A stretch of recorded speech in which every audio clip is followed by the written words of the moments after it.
Are you looking to improve your SAT score but struggling to find success? We've all been there. I started out with a 1350 on my PSAT and took practice test after practice test but was unable to improve. However, after implementing a couple skills and strategies, I was able to improve all the way till I submitted a 1570 super score to the colleges I applied to in senior year.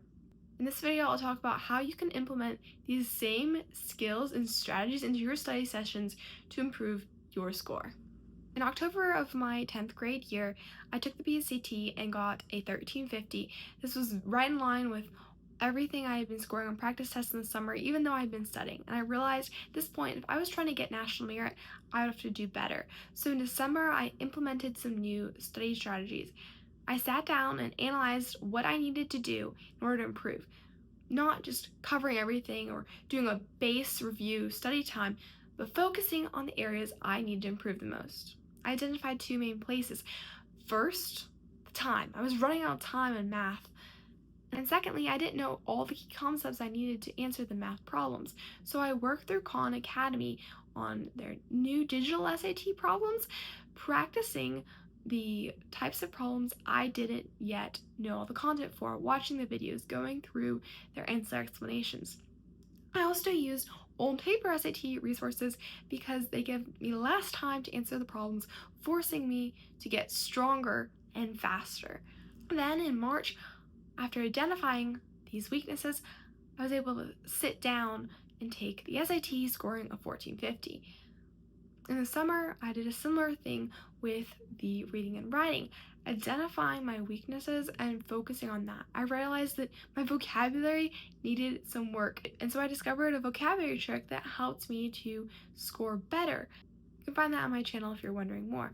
I was able to get a 1500 on the PSAT, but at this point, I wanted a still higher SAT score, so I focused on the math once again. I realized that there were just a few problems I did not know how to answer, mainly because I didn't know the strategy every single test.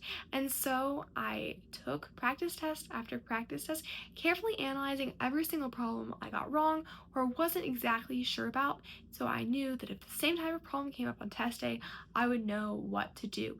I came up with a plan for answering every single problem type. And in March of my junior year, got a 780 in the math, but my English score was lower than I wanted. So I did the same thing as I prepared for the June SAT with the English section, recognizing that science passages were where I struggled the most. So I did science passage after science passage, especially using College Board's question bank. And so I didn't have to take bunch of practice tests. In fact, I had used up most of the practice tests on Blue Book at that point, but could instead focus on the particular types of problems I was struggling with. At this point, you can probably notice a pattern. I only studied these specific points that I needed to improve on, and you can do the same. Whether it's through timing, particular types of problems, or any other area, you can specifically study that point. If you're looking to get better on timing, I suggest first starting untimed to make sure that you are fully capable of answering every single problem without the timer, and that is really the issue. And then sitting down with a timer and making sure you can do all the problems within a certain amount of time. If you're struggling with algebra and the math, then use College Board's question bank to only practice algebra. The key thing is that you practice your weaknesses. And sometimes you do have to readjust because even this might not be working. You might have to change strategies. If you are using College Board's question bank and that's not working, try watching videos instead. It's important that you don't stay so set on one particular resource or study method that you're not open to changing it up. But at the end of the day, by focusing on studying your weaknesses, you'll find the most success in studying for the SAT or PSAT. If you enjoyed this video, please like and subscribe.